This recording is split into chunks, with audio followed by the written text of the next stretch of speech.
Ya itu sudah. Kita hari ini akan berdiskusi tentang bilangan prima. Kenapa konsep bilangan prima itu muncul? Itu sebagai akibat dari konsep sebelumnya, yaitu keterbagian, yaitu mengkaitkan dengan banyaknya pembagi ya. Nah, itu.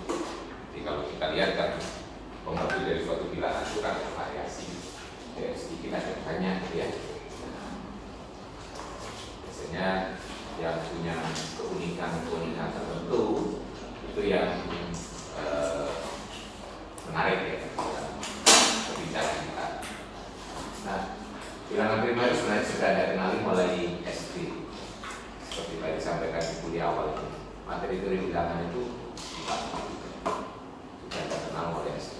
Termasuk di studi kita tadi ya, bilangan prima itu konsep pengertian bilangan prima itu sudah ada kenal sejak SD. Nah, berarti kan bilangan-bilangan ini yang sudah ada akrab ya. Apa bilangan-bilangan ini? Sampai berapa? Sampai yang disebutkan itu aja ya. Ya, paling tidak sampai 100 ya, sampai kurang dari 100 ya. Mendekati 100. Yang mendekati 100 paling besar berapa? Ya, nah, seperti ini 7 sehingga dia pelajaran SD. Nah, kalau tidak hafal bilangan prima ada masalah, yaitu dengan faktorisasi prima itu ya. Dalam faktorisasi prima waktu SD Anda akan diajari untuk menghitung FPV, KPK gitu ya. Nah, kalau tidak hafal bilangan prima kan baik. Ya, apa yang menarik dengan bilangan-bilangan ini? Ya. Nah, 2, 3, 5, 7, 11, 12 dan seterusnya ini apa yang menarik?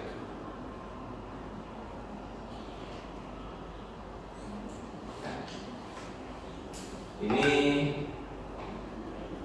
banyaknya pembagi itu minimalis bila dibandingkan dengan bilangan-bilangan yang lain ya. Nah, yang jelas satu itu pasti membagi semua bilangan ya. Nah, satu membagi semua bilangan. Terus bilangan itu sendiri juga membagi dirinya sendiri. Nah, minimalis berarti kalau pembaginya ya satu dan dirinya sendiri, kalau ini bilangan positif ya. Nah, itu minimalis, nggak ada yang lain ya. Nah, ini menariknya sih bilangan-bilangan. Nah, itu yang sering kita sebut dengan bilangan prima ya. Makanya sebutannya prima. Prima itu kalau dalam bahasa sehari-hari apa maknanya? Apa?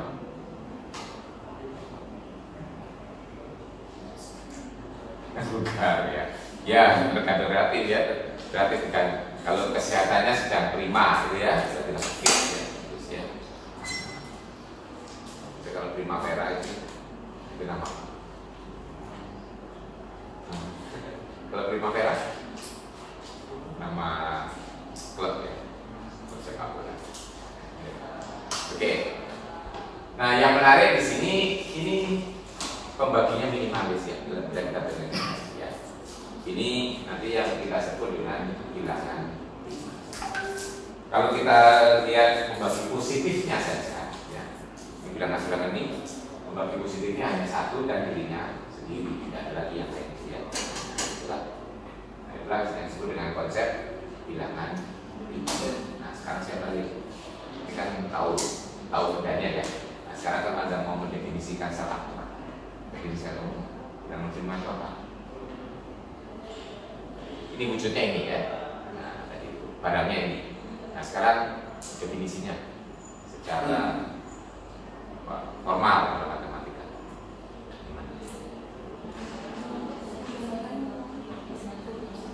Yang lengkap coba.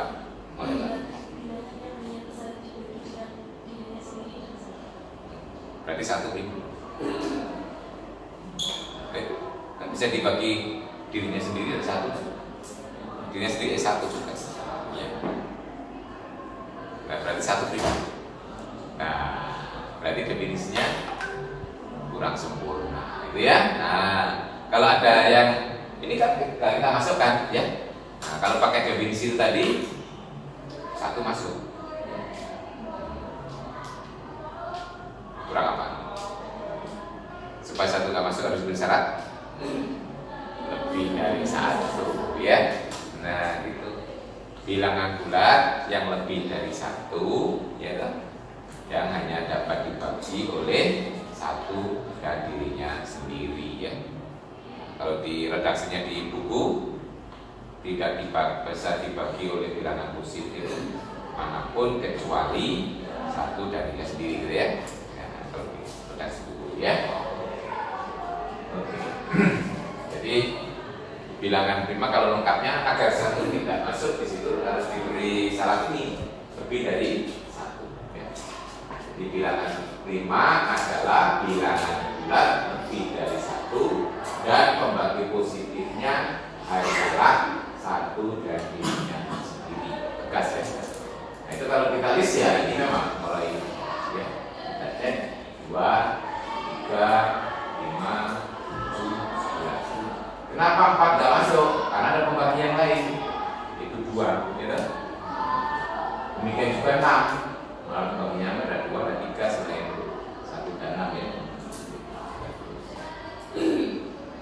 Nah, bilangan-bilangan yang selain ini, ya, selain ini berarti yang bukan prima, kita sebut apa? Bilangan apa?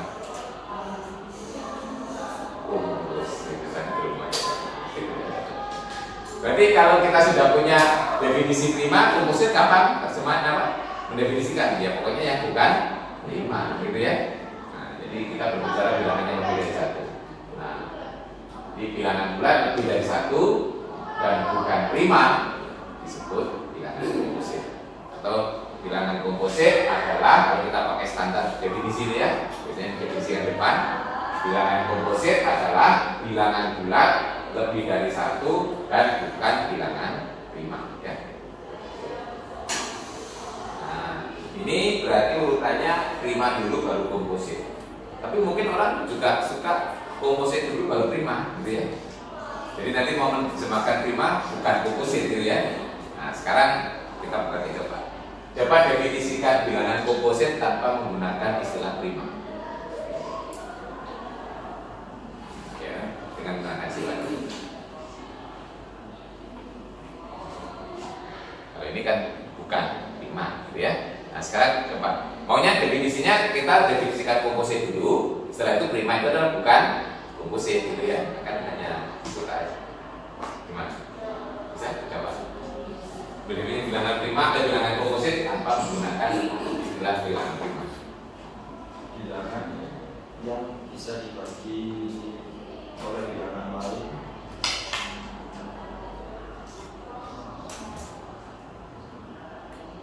lebih dari 1.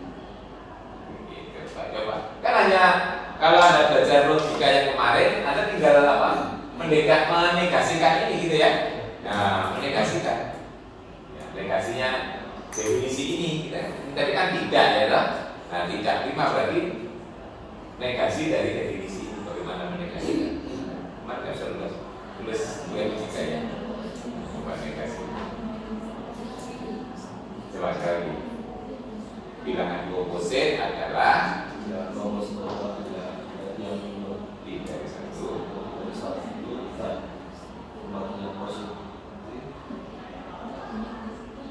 yang salah 1 dan bilangan lain. Nah, yang justru kata kuncinya hanya itu yang dinegasikan, ya. Nah, kalau hanya berarti ada yang lain negasinya, kan, ya. Only itu kan hanya itu berarti negasinya hanya itu mesti ada yang lain, ya, gitu ya. Bilangan komposit adalah bilangan bulat lebih dari 1 dan mempunyai pembagi positif selain 1 dan dirinya sendiri. Ada yang lain. Itu negasinya hanya itu mesti ada yang lain. Misalnya, yang kucintai bukan hanya kamu, gitu ya. Nah, berarti tidak hanya kamu berarti ada yang lain, gitu loh. Tidak hanya kamu, tapi ada yang lain, ada yang lain. Oke. Nah, jadi di sini kita bisa mengelompokkan bilangan yang lebih dari 1 itu menjadi 2 kelompok. Yang ini istilah dalam matematik itu partisi, ya. Jadi split ya, nggak boleh masuk di dua kelompok, itu masuk di salah satu. Itu nanti yang disebut dengan partisi. Jadi ada yang disebut bilangan prima dan satu lagi adalah bilangan yang bukan prima, yang komposit. Nah, jadi kalau mau mencari salah satu bisa mencari yang lain juga gitu. Contohnya kalau mau mencari prima bisa juga dengan mencari kompositnya dulu gitu. Jadi yang tidak komposit baru jadi prima. Kalau menurut Anda kira-kira lebih mudah mencari prima atau mencari komposit? Kenapa? Lebih dikit tuh, siapa bilang ya?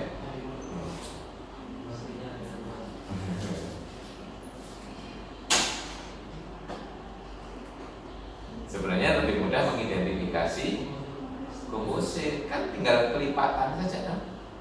Misalnya kelipatan 2 kita buang, gitu kita seleksi ke komposit kelipatan 2. Kemudian kelipatan 3. Mencari kelipatan kan gampang kan? Biasanya itu hanya lompat gitu ya. Nah, kalau mencari kelipatan 2 tinggal lompat 1. Ya. Berarti akhirnya semua bilangan genap itu pasti komposit. Ya, nanti kemudian kelipatan 3, lompat ya. 3, 6, 9. Setiap dilompat itu pasti komposit kan. Jadi nggak perlu effort ya, nggak perlu ngitung gitu. Nah, tinggal dilompati. Nanti yang terakhir nanti yang nggak pernah dilompati, yaitu yang sisa ya, bukan kelipatan bilangan selain satu dan ini selain dirinya sendiri gitu ya. Nanti yang tidak dilompat tadi pertama 2 dan 3. Tidak kan nggak dilompati 2 dong. Kan nggak mungkin 5 lompati 3 gitu ya. Kelipatan kan sih. Nah 3. Kemudian 3 melompat lagi. Loh, ya nggak kelompatan, sangat belum kelompatan kan 5 ya. 5 melompat lagi gitu ya. Nah, cari yang nggak kelompatan terus kan ketemu primanya. Jadi sebenarnya mengidentifikasi komposit lebih mudah. Ya.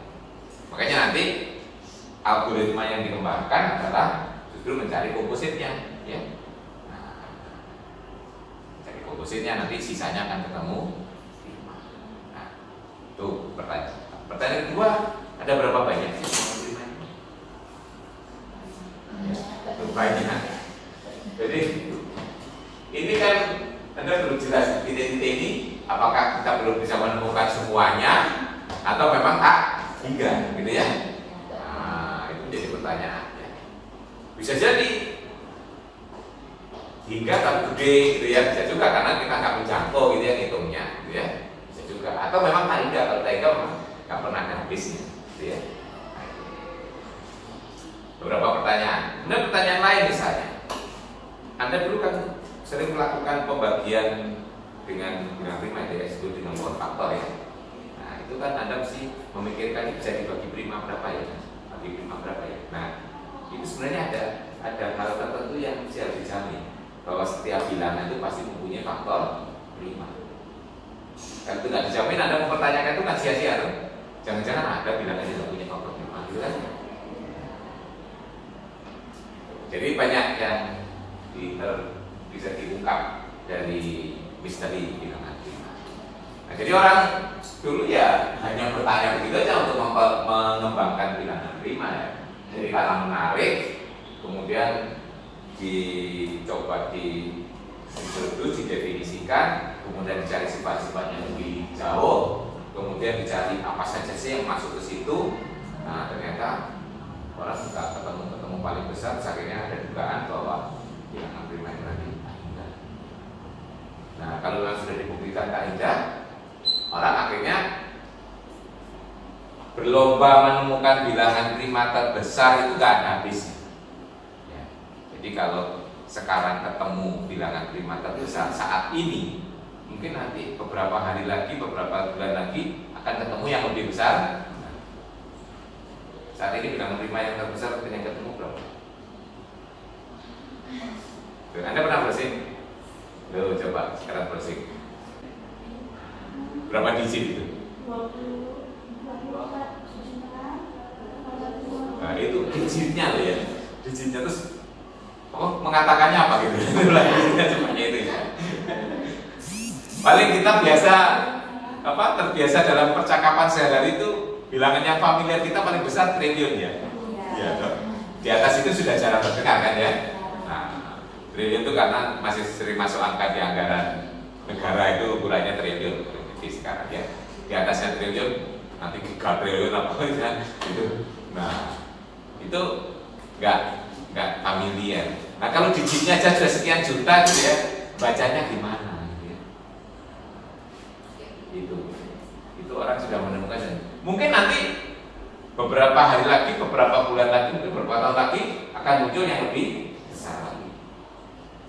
Kira-kira kebayang nggak menemukan itu bagaimana caranya? Ya tadi algoritma tadi ya. Setelah ketemu prima tertentu dipakai mengeliminir berikutnya, ketemu prima berikutnya dipakai mengeliminir berikutnya ya.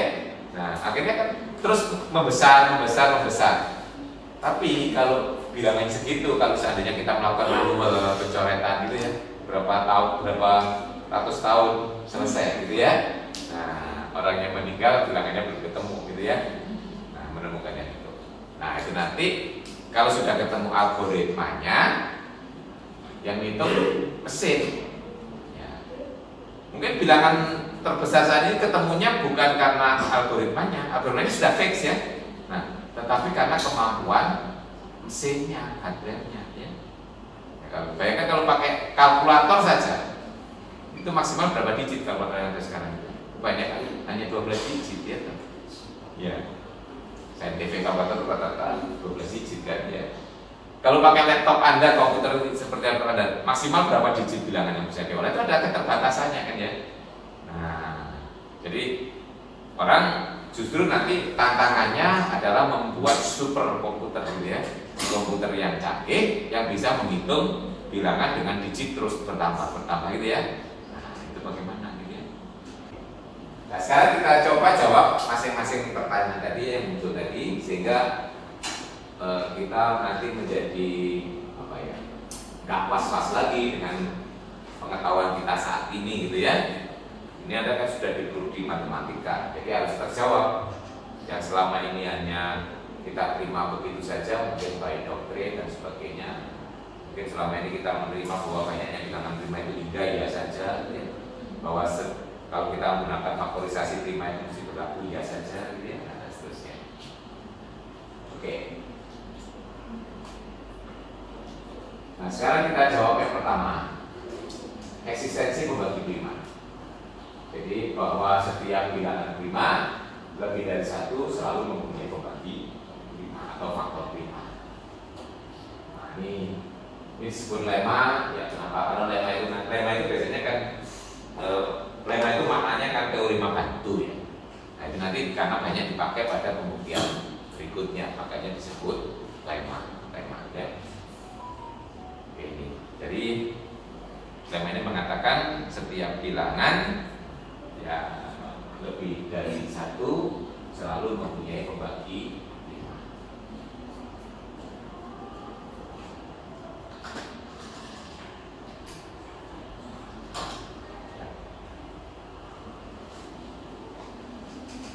Ada yang sudah mencoba membuktikan ini?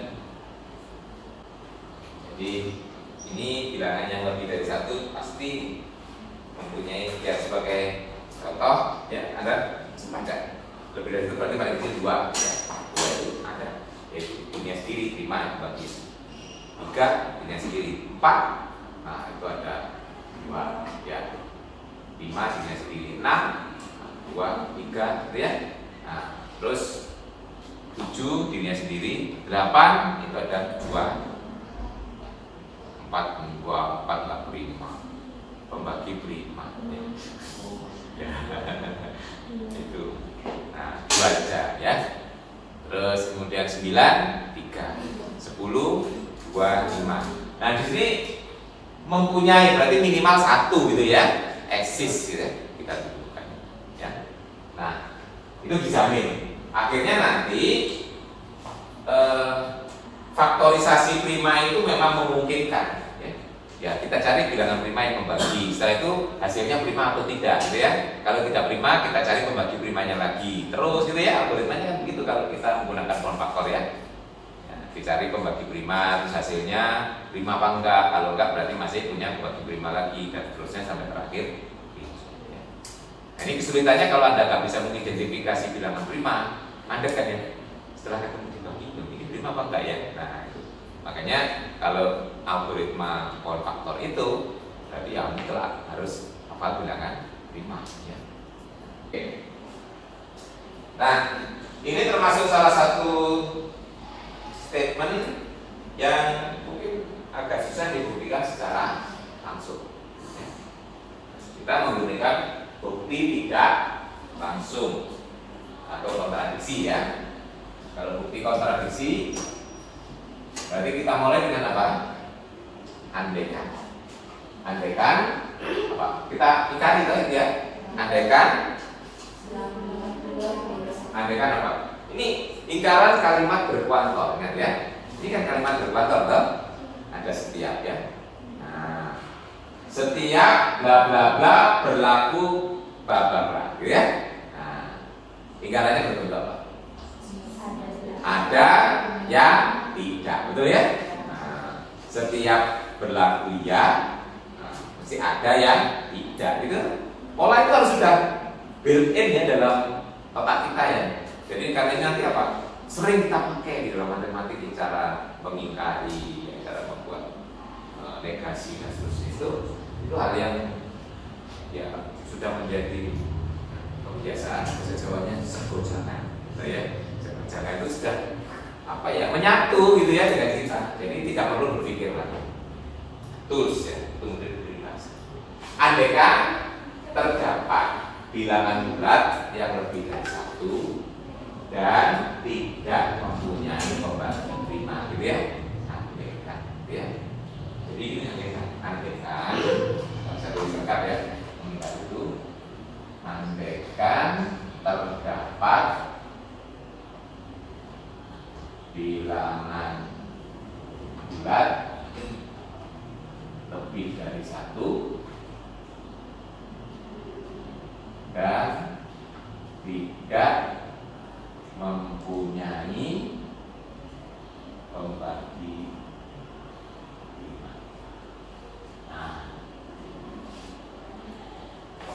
Nah, bilangan-bilangan seperti kita kumpulkan dalam suatu himpunan. Jadi, misalkan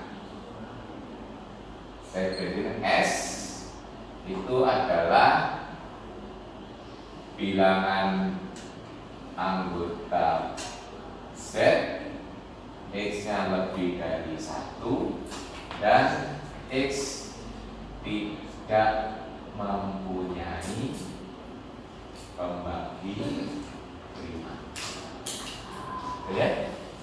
Jadi ini saya simpulkan. Berarti apa di sini?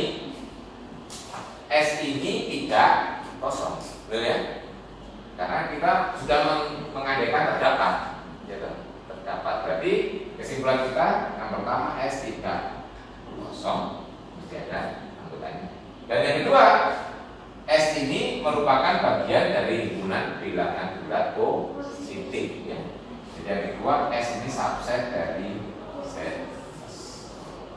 Nah, kalau sudah ada dua syarat ini, Anda ingat apa? Ingat apa? Halo? Ini harus sering ya, mengkoneksikan ya. Koneksi itu membantu kita belajar cepat itu karena ada koneksi dengan pengetahuan-pengetahuan yang sudah kita tahu sebelumnya. Jadi ada yang cepat. Kalau ada himpunan tidak kosong dan bagian dari Z plus, langsung terpikir apa? Terkecil. Nah, yaitu where the principle WOP. Jadi WOP sekali WOP ya, well order principle atau well order property ya.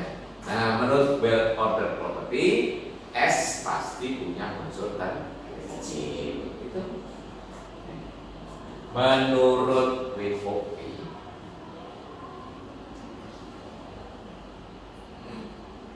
S mempunyai unsur terkecil ya. Nah, sebut aja misalkan unsur terkecilnya itu ya apa misalnya ya. Misalkan N unsur terkecil di S.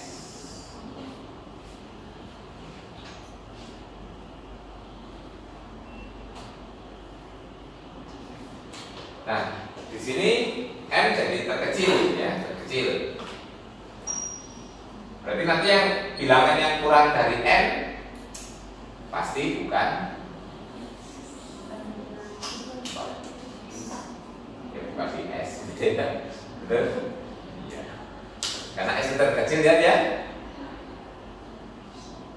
S. Nah sekarang bagaimana membuat kontradisinya?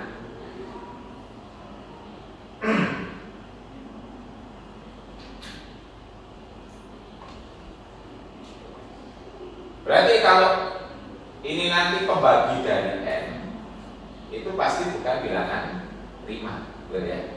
Ya. Sekarang kita cek ya. Karena kalau kita tulis, sekarang coba tulis ini ya.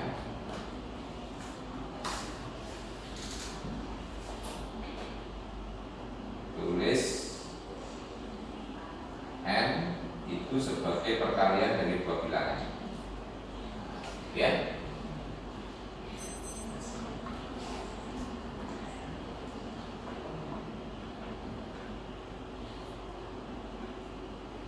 Jadi yang jelas N itu kan pasti bukan bilangan prima ya, tahu ya.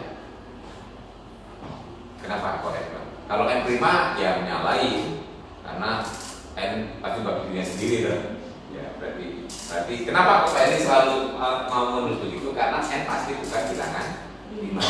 Dengan memperhatikan syarat bahwa tuh S itu adalah gumulan dari bilangan-bilangan yang tidak mempunyai pembagi prima.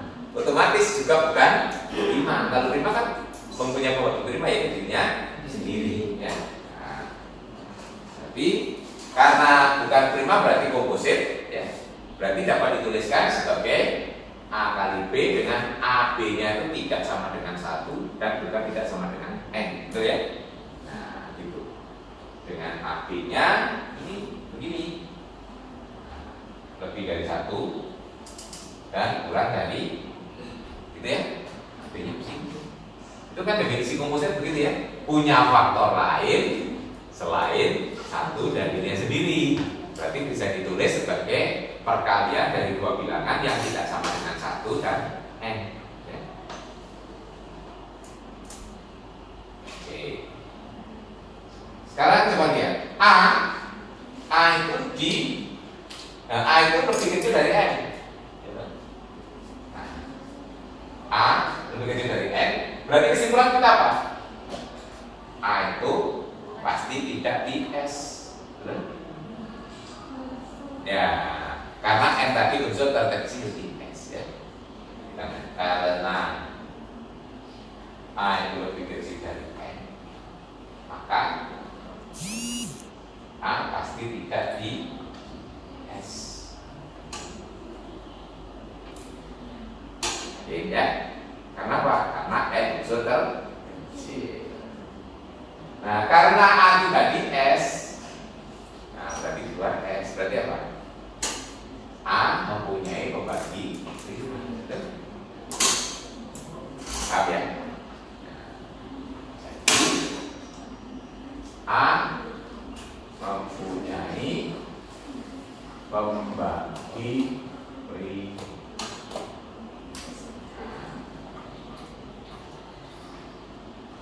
Misalkan P pembagi prima dari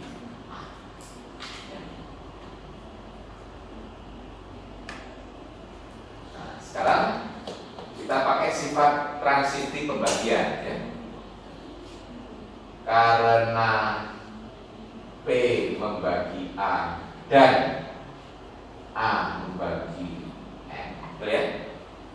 Ada ini kan faktornya N ya, faktornya N. Maka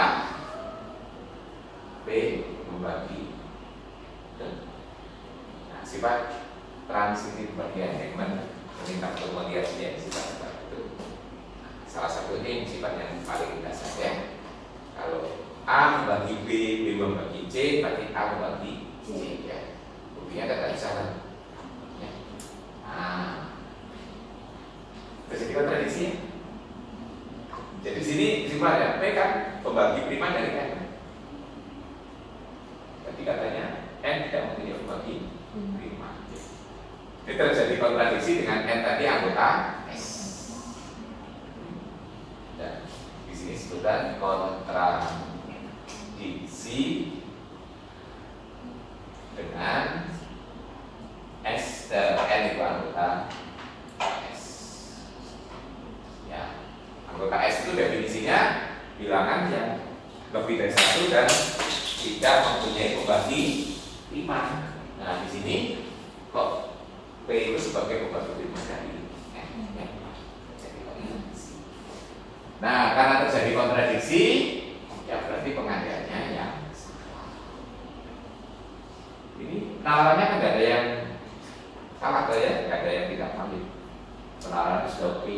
Jadi kalau bukti kontradiksi itu kalau di sini nggak ada yang bermasalah, berarti yang bermasalah jadi awal mulanya gitu ya. Itu kan prinsip kontradiksi kan begitu ya. Kalau di prosesnya yang dijamin sudah oke, berarti penyebab tidak beresnya ya di awalnya gitu. Oke, berarti dari sini pengandaian salah, yang benar adalah yang sebalik.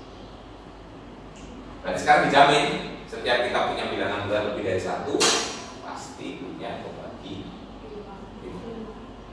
Nah, jadi ini alasan kuat untuk membuat faktorisasi prima ya. Jadi kalau ada ketemu bilangan sih tanya pembagi primanya apa gitu ya. Terus hasil baginya pembagi primanya apa gitu ya. Nah, sampai terakhir ketemu prima sudah selesai karena pembaginya diri sendiri ya. Oke, nah ini jawaban terhadap satu permasalahan ya, dan terjawab. Masalah berikutnya kita jawab buat ya.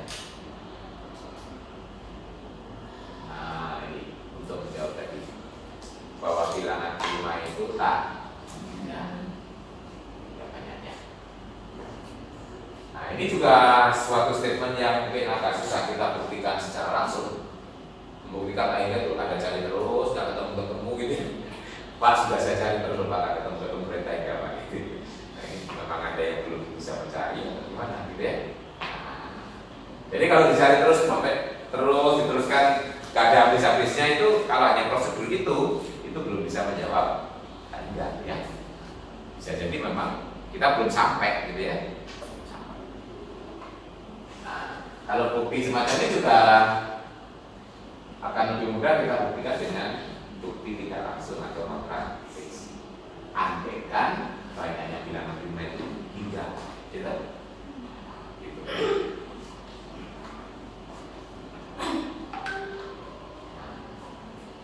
Andaikan banyaknya bilangan prima hingga. Nah kalau tidak kita bisa memisahkan. Misalnya banyaknya N, berarti kita indeks saja mulai prima pertama, kedua, sampai prima ke N ya. Jadi kita misalkan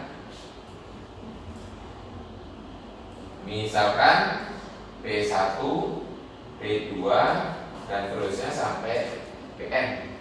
Itu adalah semua bilangan prima ya.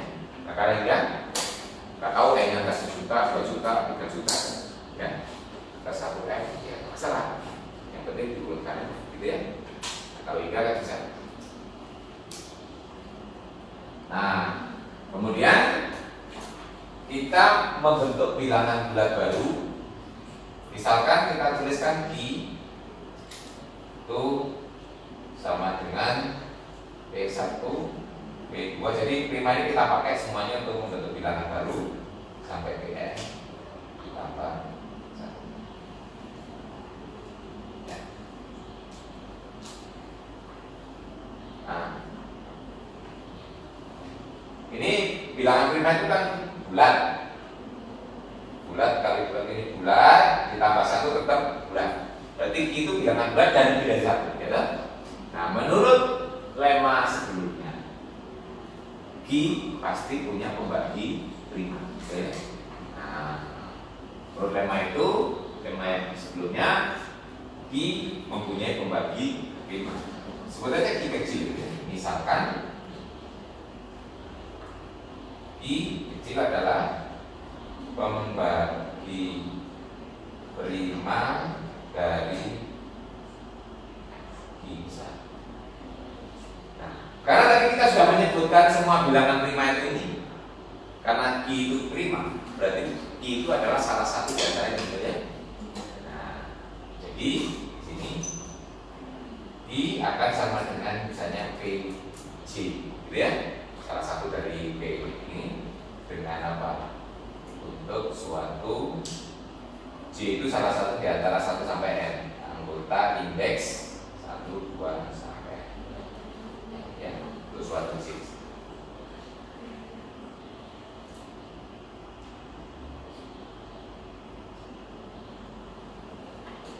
Oke. Jadi kesimpulan kita apa? PJ ini membagi Q, dan kita punya juga PJ itu pasti membagi perkalian ini, karena PJ kan salah satu di antara ini ya. Nah, berarti PJ itu juga membagi perkalian P1, P2 sampai ya. Tuh. Ini PJ tadi menggantikan Q ya, kan faktor prima dari bisa ya, berarti PJ membagi Q.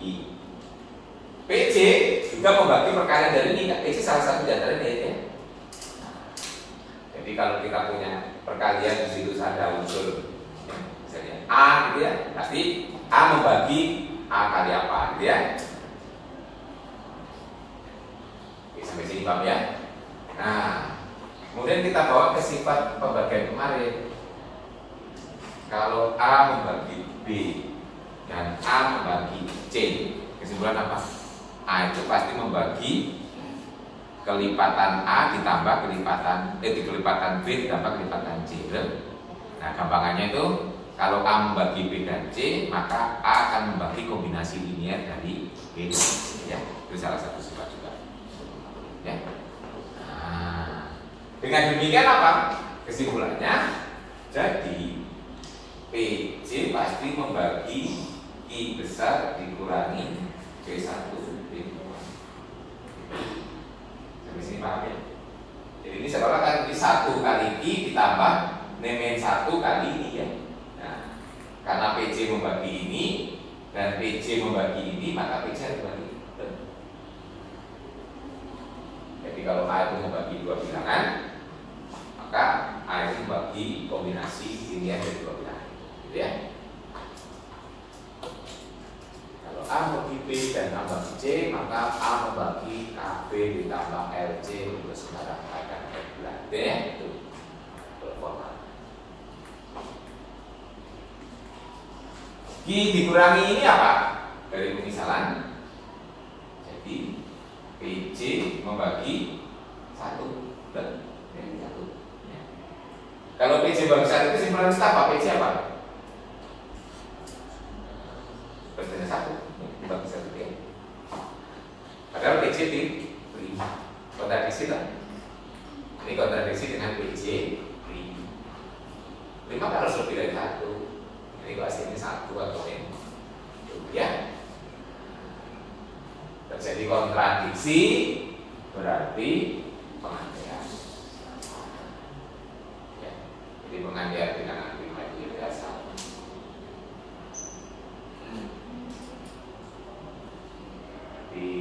Sekarang terbukti bilangan prima itu tak tidak banyaknya ya.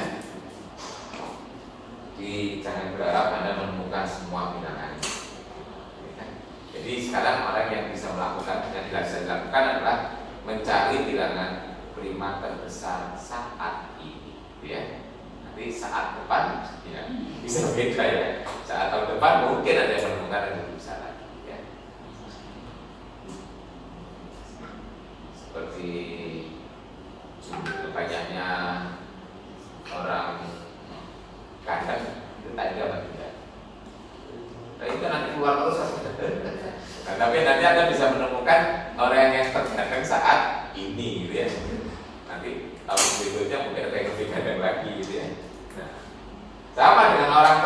selalu tumbuh juga loh. Nah, karena nanti orang akan terus melahirkan orang kaya juga kan orang. Yang bisa dibicarakan orang ya orang terkaya saat ini gitu ya. Nah, di tahun depan bisa ganti lagi rating. Jadi banyak hal yang mirip sifatnya. Baik, kita lanjutkan lagi. Nah, jadi tadi kan ada algoritma ya. Kita akan mengidentifikasi bilangan komposit dalam rangka menemukan bilangan prima. Kalau menurut algoritma tadi itu kan kita teruskan ya. Sebagai contoh, kita mau mencari bilangan prima sampai kurang dari 100 ya. Itu kan oke. 1 jelas kita buang karena nggak memenuhi syarat ya. Karena yang pertama kita pakai bilangan prima yang pertama 2 kita pakai untuk menghilangkan semua bilangan komposit. Jadi semua yang kelipatan 2 hilang ya, kita coret gitu ya. Nah, setelah itu berikutnya kita pakai bilangan prima yang berikutnya 3 ya, yang nggak kecoret 3 tadi terus coret. Nah, kira-kira setelah itu 4 sudah kecoret kelipatan 2 tadi ya. Berarti 4 bukan prima, terus yang nggak kecoret berikutnya 5. Jadi kita pakai 5 untuk nyoret lagi gitu ya. Terus kemudian 6 sudah kecoret. Terus 7 tadi 7 kita pakai. Terus 7 bilangan prima seterusnya kan 11 yang kecoret kan. 8 sudah kecoret dari 2 ya toh. Terus kemudian 9 kecoret dari 3 ya toh. Nah, kemudian 10 kecoret dari 2 sudah kecoret ya. Nah, 11 ya toh, 11 nggak kecoret ya sebenarnya, 11 kita pakai. Kan itu kita teruskan. Nah, itu algoritma yang paling mendasar. Akhirnya orang, loh masa harus kita gunakan semua bilangan prima berikutnya ya untuk menemukan berikutnya gitu ya? Apa nggak ada yang efisien gitu ya? Nah, cukup berapa bilangan ternyata itu bisa menjamin semuanya ketemu. Nah, itu yang dipakai adalah ini. Ya. Contoh penggunaan teori ini penggunaannya ya. Misalkan kita tadi mau mencari atau menghilangkan bilangan komposit yang sampai 100.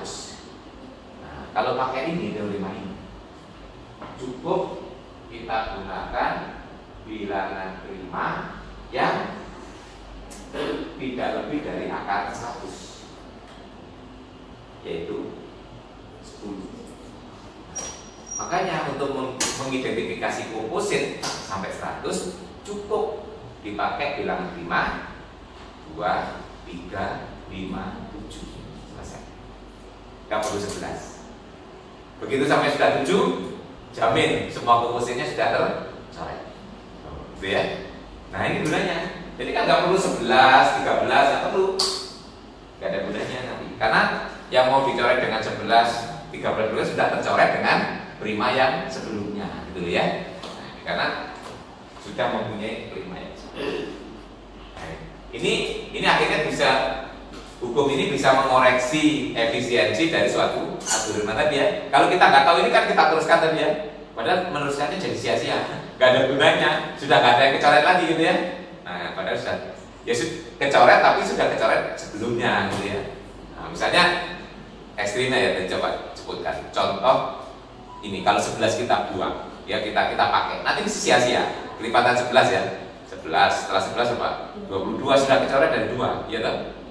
22 terus itu 33 sudah kecoret dari 3. Setelah itu 44 sudah kecoret dari 2. Ya toh?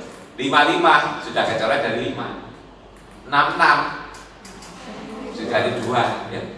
77 sudah kecoret dari 7. 88 sudah kecoret dari 2. 99 sudah kecoret dari 3 loh ya.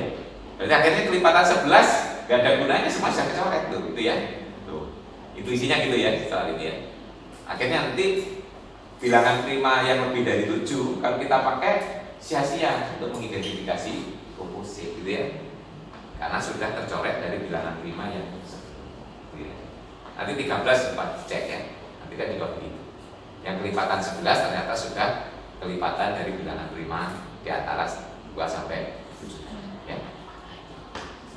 Jadi nanti kalau kita mau mengidentifikasi bilangan komposit sampai 1000, gak banyak yang dibutuhkan ya. Akar dari 1000 berapa? Iya, 10 akar berapa gitu ya. Kan kita tahu bulatnya gitu ya, paling bulat lebih titik kan nggak apa-apa ya. Tapi kan penting bulatnya tuh. Berapa? Berapa? Ayo, pakai kalkulator. Nah, 31,62. Berarti bilangan prima yang tidak lebih dari 31,2. 31, betul? Nah, jadi untuk mengidentifikasi bilangan komposit sampai 1000, cukup bilangan prima terbesarnya 31 yang kita pakai. Sampai 31 selesai. Loh ya. Loh. Jadi algoritma tadi kita kembangkan ya. Jadi nanti kita coret kelipatan 2, kelipatan 7, 11, 13, 17, 19, 19, 23, 29, 31. Selesai kan? Sampai di situ aja. Berarti semua komposit sampai 1000 sudah teridentifikasi ya. Jadi efisien kan? Jadi nanti semakin gede bilangannya itu semakin efisien ya. Nah, itu cara mengidentifikasi bilangan prima tadi juga menggunakan algoritma itu. Jadi nggak terlalu dekat ya dipakai gitu ya. Nah, misalkan kalau sampai 10.000 gitu ya, berarti bilangan yang dipakai ya paling besar 97 ya. Jadi 97 itu sudah bisa mengidentifikasi bilangan komposit sampai 10.000 ya. Nah, ini gunanya ya, ini gunanya. Jadi teorema itu memang powerful itu kalau kita tahu gunanya ya. Makanya ada saya suruh mencari penggunaannya. Saya minta mencari penggunaan untuk project ya. Nah, biar tahu. Nanti kalau ada mau cari project penggunaan bilangan prima ya, oke bagus, lebih paham bilangan prima ya. Nah, dari sini kita bisa mencoba melihat buktinya. Kalau di buku itu dibuktikan dengan apa? Bukti kontradiksi ya. Di buku dengan kontradiksi. Tapi nanti kita coba lihat apakah bisa dibuktikan secara langsung ya. Tapi sebenarnya kalau ini menurut saya sih dua-duanya bisa. Tapi kita ikuti saja yang ada di buku yang buktinya tidak langsung ya, atau kontradiksi.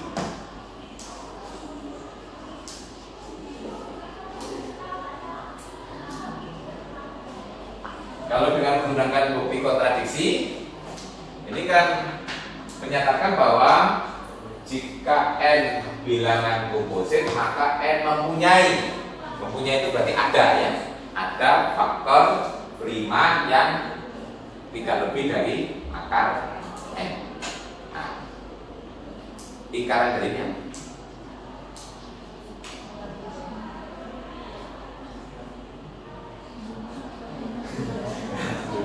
ayo. Jika P kaki itu lingkarannya apa? P ganti kaki, P ganti kaki, bagi lagi itu ya. P ganti kaki. Nah,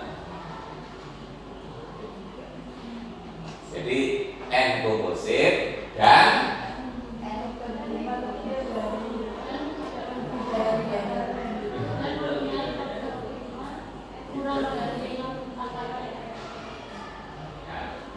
mempunyai faktor prima tidak lebih dari itu. Lingkarannya apa? Ya banyak, ini kan ada kuantornya gitu. Mempunyai itu kan berarti yang ada toh. Ini kan berarti ada faktor prima dari n yang tidak lebih dari itu toh. Berarti apa lingkarannya? Semua faktor primanya apa? Tidak lebih lingkarannya apa? Lebih ya. Jadi ini berarti semua faktor prima dari n lebih dari akar n, gitu ya. Nah, itu. Ya. Jadi ini n komposit dan ya. Andaikan n komposit dan semua faktor prima dari n lebih dari akar n. Dulu ya. Betul ya. Itu nanti kita pakai sebagai premis ya kalau andaikan ini kan dalam pembuktian ya. Nah, nanti sampai menghasilkan suatu kontradiksi. Oke, karena n itu komposit, berarti n bisa ditulis sebagai perkalian dari dua bilangan yang tidak sama dengan 1 dan n lebih.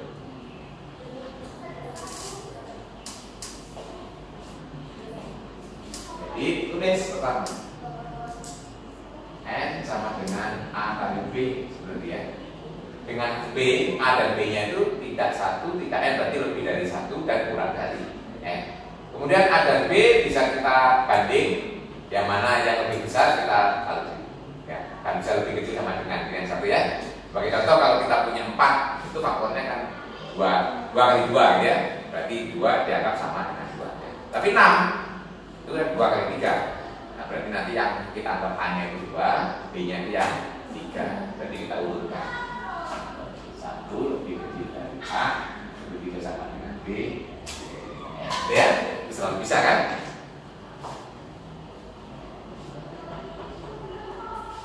Tapi ada B tidak bisa terima loh ya.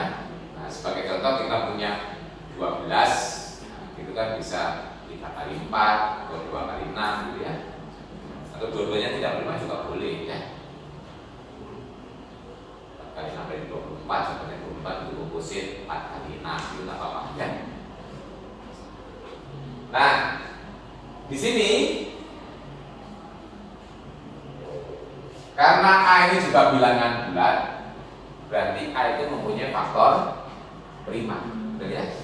Nah, misalkan P itu adalah faktor prima dari A. Bagian faktor. Misalkan P faktor prima dari A. Berarti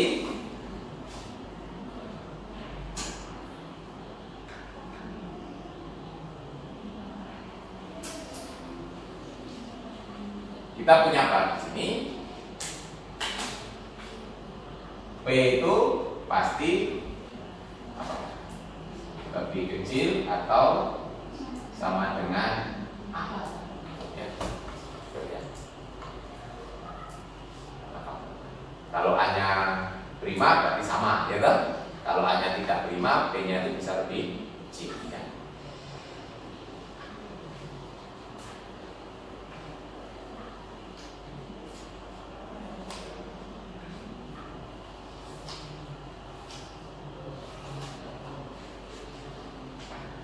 Padahal kalau menurut ini apa? P itu pasti lebih dari akar n ya. Menurut pengandaian ya kan? P itu kan faktor, karena P itu karena P itu faktor prima dari A. A itu juga faktor dari n. Pasti P faktor dari n gitu ya. Pakai alasan tadi karena P itu membagi A dan A itu membagi n, maka P itu pasti membagi n ya. Berarti P itu faktor prima dari n. Jadi kita punya apa? P pasti lebih dari akar n. Menurut pengandaian. Sekarang kita apakan ini? Nah, berarti n yang sama dengan akar n pasti lebih kecil dari P kali P.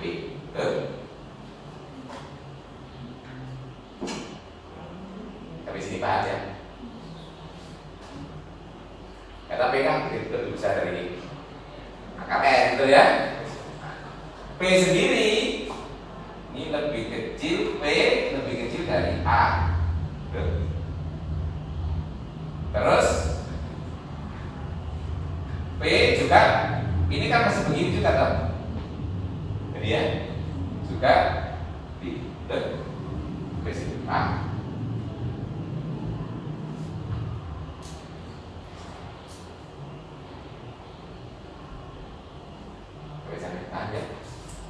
Ini sifat kesamaan cermat bisa kita pelajari ya. Nah, padahal A kali B sama dengan N. Sudah tahu kontradiksinya? N kurang dari N. Ya, kan nggak boleh masuk N kurang dari N. Ya, terjadi kontradiksi. Kalau kita baca kan transitifnya N kurang dari N.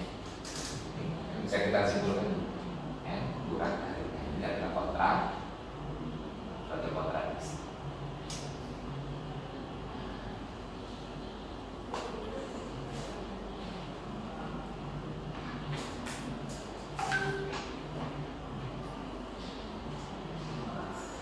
Nah, kalau saya melihat buktinya ini sebenarnya juga bisa dikonstruksi bukti secara langsung.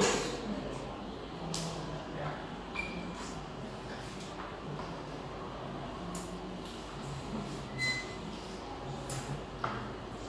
Bagaimana melihat bukti secara langsung?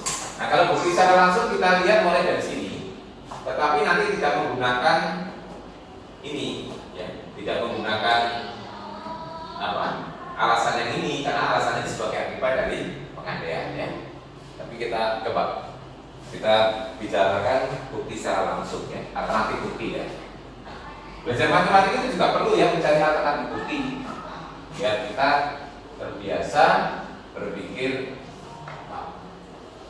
kritis ya. Mencari alternatif itu kan bagian dari critical thinking ya. Berpikir kritis. Entah itu alternatif jawab, entah itu alternatif cara ya.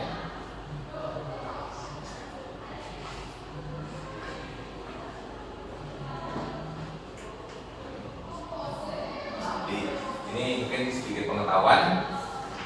Critical thinking seseorang itu bisa diukur dari 3 indikator ya, yaitu fluency, flexibility, dan novelty. Pernah baca itu? Nah, jadi kritis seseorang bisa diukur dengan 3 indikator ya. Fluent, fleksibel, novelty itu kebaruan ya. Kalau diterapkan pada soal, fluence itu apa? Kita terbiasa mencari soal dengan banyak jawaban ya. Nah, jadi kalau kita terbiasa mengerjakan soal dengan banyak jawaban, nah, biasanya itu kalau dalam matematik soal open ended ya. Soalnya terbuka, terus kita memberi syarat-syarat tambahan gitu ya supaya bervariasi jawabannya ya. Nah, itu membuat kita kreatif gitu. Terus kedua, kita berpikir selalu mencari ada nggak ya cara lain. Ini adalah fleksibilitas ya. Seperti ini, kalau kita sudah bisa membuktikan dengan satu cara, mungkinkah dibuktikan dengan cara lain? Walaupun cara lain itu bisa dicari ya, dicari di buku atau cari di mana gitu ya. Nah, itu adalah fleksibilitas. Nah, tingkatan yang paling tinggi adalah novelty. Jadi orang itu novelty itu punya cara yang sebelumnya belum ada. Novelty baru ya. Nah, itu biasanya kalau orang penelitian matematik mau dipublikasikan itu harus ada novelty-nya ya, kebaruannya. Nah, jadi Anda belajar matematik juga harus terbiasa di situ karena matematik itu kan mengajari kita berpikir kritis ya. Nah, berarti harus terbiasa dengan berpikir fleksibel, berpikir fluence, berbicara dengan novelty gitu ya.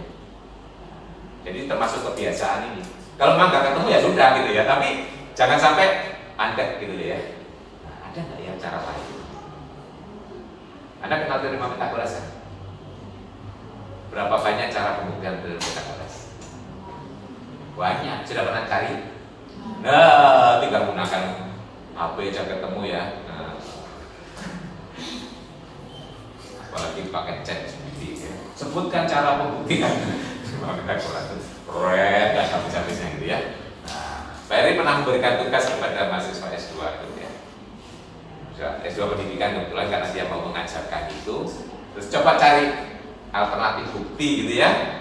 Dan nanti yang cocok untuk anak SMP itu yang mana, cocok untuk anak SMA yang mana, cocok untuk mahasiswa itu yang mana ya. Nah, di closing sekian banyak dikumpulkan. Ketemunya berapa?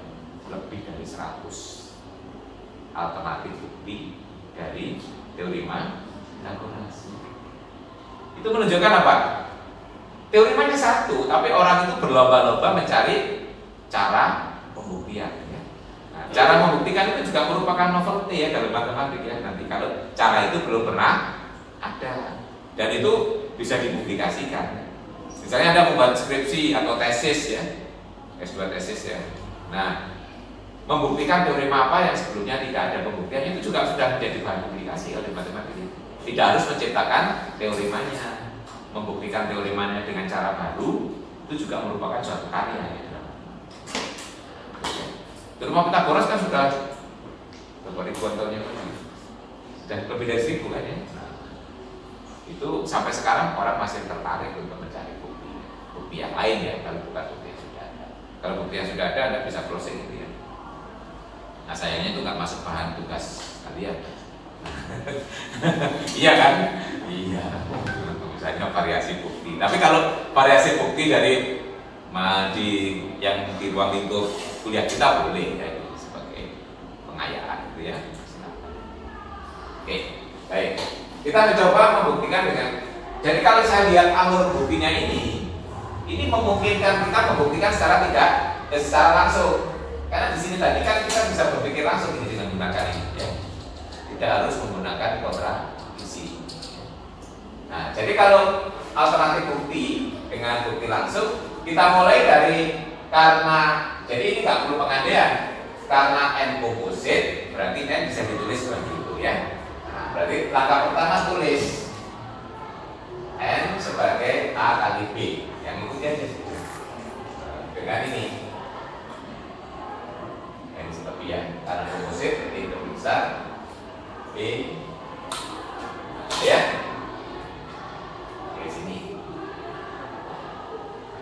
Nah, kemudian A ini adalah bilangan bulat, berarti kita ikuti dulu. A mempunyai faktor prima. Jadi kita misalkan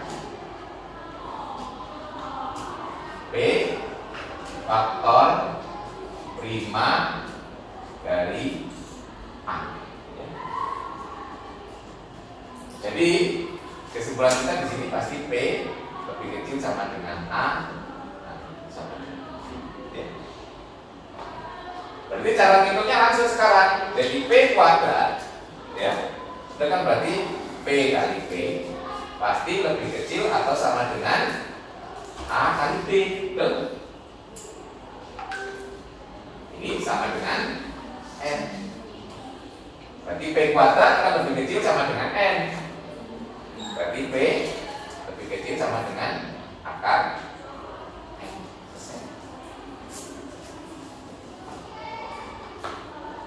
Jadi ini ada P loh, adanya dari mana? Ini tadi ada loh. Jadi A itu kan mempunyai faktor 5, berarti kan ada P sehingga P itu faktor dari A, gitu ya. Nah ini ada. Lalu yang ini bukti secara langsung. Jadi ini kesimpulan kita N.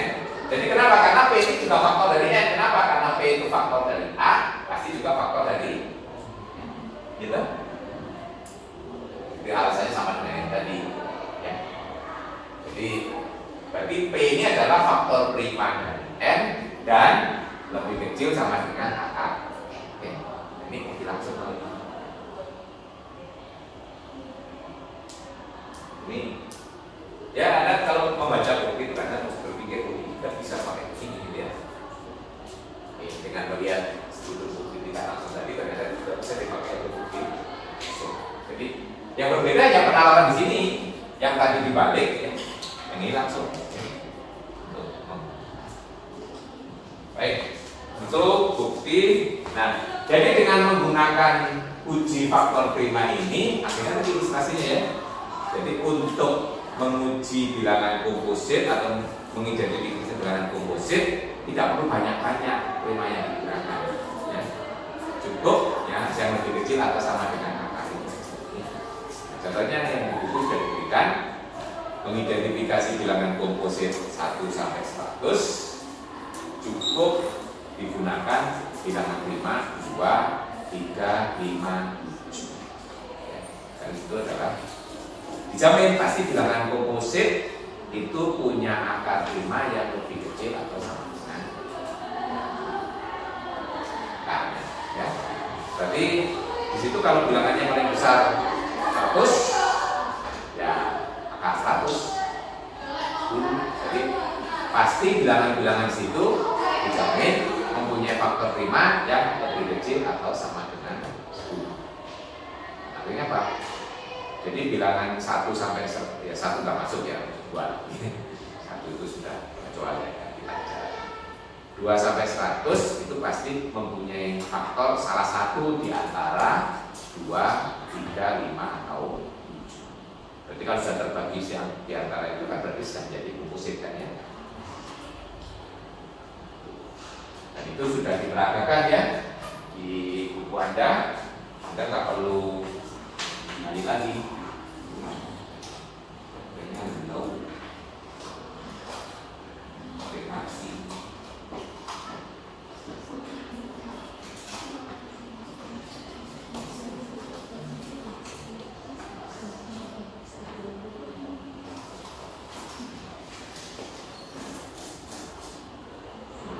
Itu nggak keluar tulisannya, keluarnya di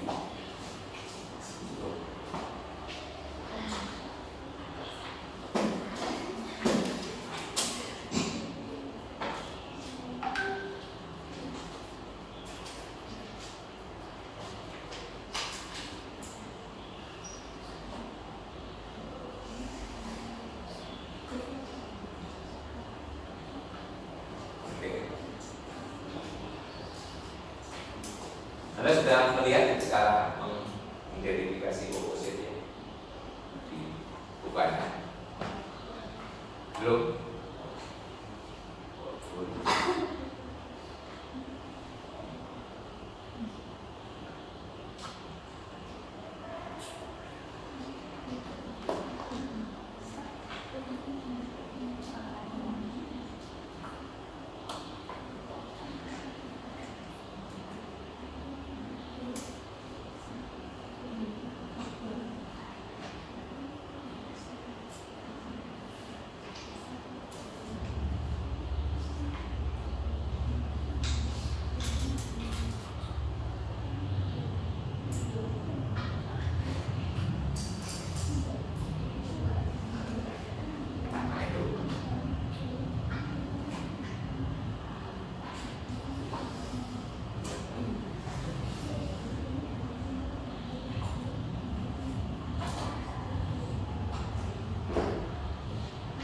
Yang membuat Pak Eratosthenes ya. Jadi untuk mengidentifikasi komposit sampai 100, jadi 1 jelas harus dicoret di awal ya. 1 itu kamu besar administrasi ya. Karena yang dimintakan bilangan lebih dari 1 ya, baik prima maupun komposit ya. Oke, 1 sudah dicoret, 2. Nah, dari sini kalau kita mau mengidentifikasi bilangan komposit sampai dengan 100, kita gunakan bilangan prima yang lebih kecil atau sama dengan akar 100 ya. Jadi cukup 10, akar 10 begitu sama dengan akar 10, berarti cukup digunakan bilangan prima 2, 3, 5, 7. Nah, sini dilakukan pencoretan. Yang pertama dicoret yang kelipatan 2, yaitu dicoret dengan coretan mendatar ya. Berarti kalau kelipatan 2, semua bilangan genap hilang ya. Semua bilangan di kolom kedua kecuali 2 ya, sendiri. Kolom kedua kecuali 2, kolom keempat, kolom ke-6, kolom ke-8 dan kolom 10 itu sudah komposit semua ya. Kelipatan 2. Nah, 2. Setelah itu kelipatan 3. Sana coretnya mirip di sana ya. Okay. Nah, kalau kelipatan kan gampang, tinggal lompat aja toh. Dari 3 ke 6, 9, 12, 15, 18, terus tambah 3, tambah 3, tambah 3, tambah 3, coret. Yang belum tercoret dengan kelipatan 2 dicoret lagi dengan mirip ya. Oke. 2 sudah tercoret, 4 sudah tercoret, mempunyai kelipatan 5, 5, 10, 15 dan seterusnya, 20, 25, 30, 35 dan seterusnya. Terakhir kelipatan 7, 7, 14, 21, 28, 35, 42 dan seterusnya. Nah, setelah dari 7 berhenti. Dijamin yang tidak tercoret itu adalah bilangan prima. Ya. Yang tercoret kan komposit, merupakan kelipatan salah satu di antara, ya. Bisa salah 2 juga. Berarti bilangan prima kita identifikasi itu ada 2, 3, 5, 7, 11, 13, 17, 19, 23, 29, 31, 37, 41, 43, 47 dan seterusnya sampai terakhir 9. Ada berapa banyak?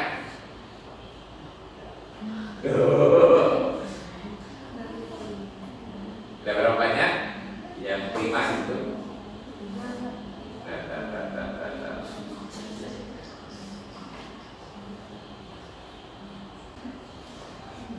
Ini angkanya sama loh, saya ngitung kok beda-beda. Ada 24, 25, 26. Yang benar yang mana?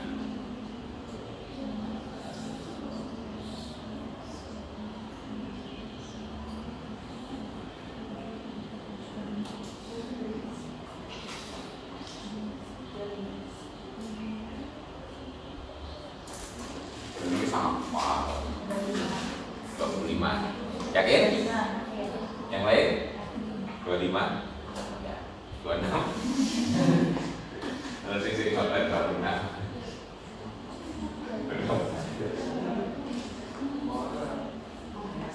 Kalau ada 24, 25, 26, average 25 ya. Biasanya kan juga hasil pengukuran. Ini bukan pengukuran eksak ya. Ya counting itu eksak ya.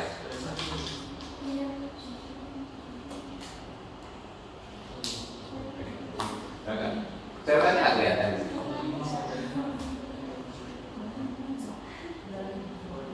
25 ya. Nah, itu sering disimbolkan dengan ini. Pi 100 itu sama dengan 20. Ya. Pi 100 sama dengan 25. Nanti pi kita potong jadi pi x. Px itu adalah menyatakan banyaknya bilangan prima yang tidak lebih dari x.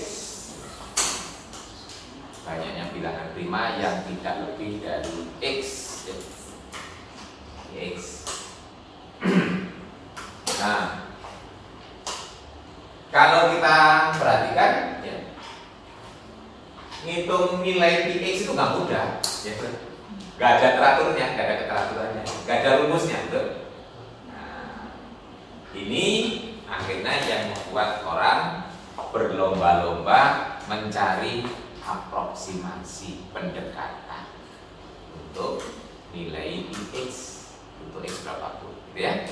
Nah, itu yang ditulis di bab atau di section 3.2 ya. Jadi 3.2 itu sebenarnya cerita basicnya atau cerita utamanya adalah tentang mendekati fungsi px. Didekati dengan apa saja. Nah, ada yang di situ diberikan contoh dua pendekatan yang terbaik saat ini ya. Satunya adalah x dibagi log x, satunya lagi fungsi li ya, lix yang sebagai integral gitu ya. Nah, itu bisa diakses ya. Jadi orang sudah mengintroduce dua fungsi itu untuk melakukan untuk mendekati nilai dari px. Nah, ya.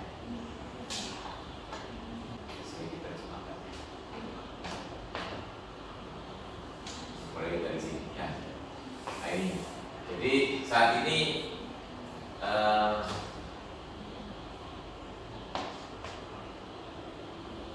jadi Pak Haus ini ya, ini membuat dua ini untuk mendekati. Jadi menurut konjekturnya dia itu nanti dua fungsi ini akan limitnya menuju Px ya.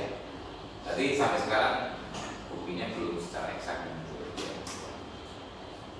Pak Haus ini ya lumayan terkenal sih matematik ya. Kalau Anda nanti belajar algebra linier nanti akan muncul juga nama Pak Haus, eliminasi Haus ya. Eliminasi Haus. Nah, Pak Gauss membuat konjektur bahwa fungsi Px nanti akan dibatasi di atas dan di bawah oleh dua fungsi ini ya. X log X dan Lix ya. Bagaimana menemukan ceritanya cukup panjang, nanti silakan dibaca di bibliografinya Pak Gauss ya. Silakan. Kalau Anda tertarik boleh membuat cerita tadi ya. Cari buku itu. Biografi dia tentang konjektur ya. Seperti itu. Nah, kalau ini sudah bisa dihitung ya dengan menggunakan software ya. Menghitung log kan sudah ya, bahkan di kalkulator aja juga ada log ya. Kemudian integral itu juga sudah bisa dihitung. Sekarang kalkulator sudah banyak yang bisa menghitung ya. Jangan pakai komputer. Ya. Nah, jadi artinya dua fungsi ini sudah diketahui lah gitu ya istilahnya ya, sudah diketahui cara menghitungnya. Tapi Px kan belum tahu dia rumusnya ya. Nah makanya diadakan pendekatan. Nah hasilnya dari bereksperimen dari apa itu di tabel ini. Apa makna dari tabel ini ya? Tadi kalau kita tambah yang 10 pangkat 2, 100 tadi ada angkanya ya. Pi-nya kan 25 tadi ya. Kalau Anda masukkan satu baris tadi di atas, paling atas 10 pangkat 2 gitu ya. Tapi ini dimulai dari 10 pangkat 3. Tapi yang di awal itu tak penting, tak menarik. Kenapa? Karena di sini yang penting untuk bilangan besar gitu ya. Jadi kalau lihat itu paling ke bawah semakin besar. Yang menarik apa? Adalah rasio perbandingan ya. Dari di sini, jadi untuk menentukan apakah suatu fungsi itu merupakan pendekatan yang baik untuk fungsi yang lain ya. Di sini fungsi yang dipakai mendekati itu biasanya fungsi yang sudah diketahui ya. Di sini Px kan belum diketahui. Terus mau didekati dengan fungsi x dibagi log x yang pertama, yang kedua fungsi Lix ya. Nah, kalau yang paling baik itu kalau perbandingannya 1 persis ya. Kalau 1 itu berarti kan sama ya. Jadi antara kalau Px dibagi fungsi yang dipakai mendekati itu 1, itu berarti sama persis ya. Nah, coba angka perbandingan itu coba Anda lihat pada kolom keempat, itu angka perbandingan ya. Itu Px dibagi x log x. Itu awal-awalnya agak jauh penyimpangnya dari 1. Itu kan 1,160. Itu hitung ya. Itu paling nggak di sini sudah menentukan banyaknya bilangan prima sampai yang tidak lebih dari 10 pangkat 14 ya. Nah, lumayan 10 pangkat 14 itu sudah golnya 14 ya. Nah, itu banyaknya bilangan prima segitu ya, kalau tidak lebih dari 10 pangkat 14. Nah, itu sudah ini hitungan eksak memang sudah dicari ya, sudah dicari. Tapi kan inginnya yang gede gitu ya, yang gede nanti. Tuh, nah bilangan ini Px dibagi x log x itu makin lama makin mendekati 1 ya. Di situ 1 lebih itu berarti artinya apa? Banyaknya bilangan prima itu lebih banyak dibandingkan dengan nilai fungsi itu kan ya. Ya. Tapi makin ke bawah makin mendekati sama ya. Nah, lumayan itu sudah 1,033 berarti errornya kan tidak sedikit ya. Sudah sampai 7% ya errornya, margin errornya ya. Kalau dibuat 0,0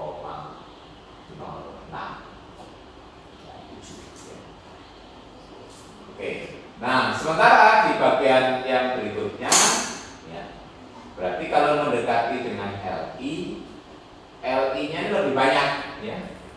Makanya kalau P X dibagi LIX nilainya kurang dari 1. Ini juga begitu, kurang tapi agak jauh mula-mula, ya. Tapi makin ke bawah, nah ini makin mendekati 1. Ini errornya lebih kecil lagi dibandingkan dengan log X, ya. Ini lebih dekat nilainya. Karena ini 0,0000001 gitu ya. Pembulatan itu satunya karena pembulatan, ya. Itu kan. Terus kan 0,00000 terus ujungnya baru 1, ya. Nah ini menunjukkan bahwa ini lebih bagus, ya, selisihnya paling sedikit, ya. Nah, jadi kalau X log X mendekati dari bawah, ya, dia di bawahnya PX tapi mendekat ke nilai PX, ya. Tapi kalau LIX dari atasnya lebih banyak dulu, tapi lama-lama mendekati P, gitu, ya. Jadi, ini adalah strategi orang mencari aproksimasi atau pendekatan. Biasanya di matematika sering terjadi gitu, ya. Kalau fungsi aslinya tidak bisa dicari atau susah dicari the best approximation-nya, gitu, ya. Aproksimasi yang paling mendekati, ya. Ada yang ikut numerik? Sudah numerik sudah? Belum, ya? Nah, nanti ada kalau kita mengaproksimasi, ya. Nah, Anda bisa baca aja.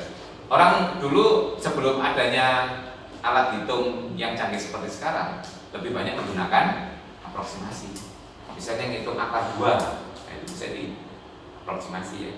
Nah, didekati dengan algoritma tertentu, gitu, ya. Nilai integral itu juga gitu, kalau fungsinya nggak bisa diintegralkan itu juga bisa diapproksimasi, ya. Nah, itu. Jadi kalau di matematik itu memang kita mengatakan ini nggak bisa dicari secara langsung misalnya, atau susah. Tapi kalau orang engineering kan nggak boleh gitu, yang penting ada jawabannya, yang paling dekat saja lah, gitu. Nah, gitu. Errornya tidak lebih dari sekian, gitu kan, gitu, ya. Itu aproksimasi. Nah, jadi 32 itu ceritanya adalah bagaimana orang mencari pendekatan untuk fungsi P, ya. Nah, itu nanti untuk pengetahuan Anda silakan dibaca. Kalau Anda tertarik boleh membuat cerita tentang itu, ya. Oke, ini nanti section 32 Anda bisa baca lebih jauh sebagai pengetahuan dasar. Nah, jangan nggak banyak teori basicnya, ya. Jadi banyak baca cerita, banyak baca bagaimana orang melakukan pendekatan aproksimasi. Silakan kalau ada yang perlu didiskusikan. Mungkin ada yang membaca, kemudian bingung, dan sebagainya. Oke, kalau memang tidak ada pertanyaan, ya kuliah bisa kita akhiri.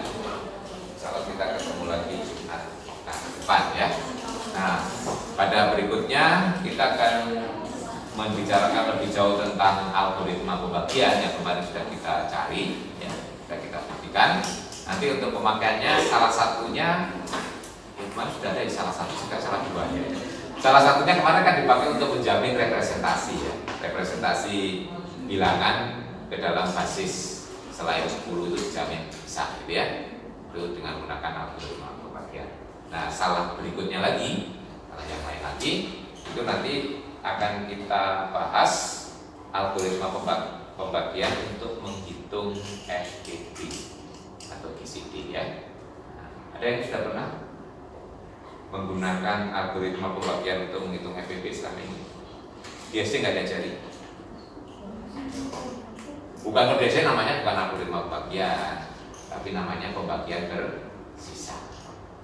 Nanti kalau Anda sudah tahu teorinya itu bisa ngajari anak SD menghitung FTP dengan menggunakan algoritma pembagian berarti atau pembagian bersisa. Anak SD tidak bisa melakukan pembagian bersisa, ya. Ini dibagi ini, hasilnya ini sisa sekian, ya. Nah, itu sebenarnya kan juga algoritma Euclid, ya. Cuma nulisnya beda, ya. Nah, mesti hasil bagi sisa, ya. Nah, karena pembagian bersisa sudah dikenalkan. Nah, itu ternyata bisa untuk menghitung.